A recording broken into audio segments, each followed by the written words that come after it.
క్రీస్తునందు నా ప్రయాసము వ్యర్థము కాదని ఎరిగితిని. బలిపీఠమున బాధ్యతగా యాచక ధర్మము నిలిపితివి. నన్ను బ్రతికించుకొంటివి నీ కోసము, నన్ను నడిపించుచుంటివి నీ పని కోసము.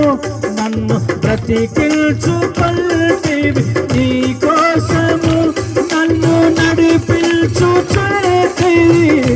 నీ పని కోసము.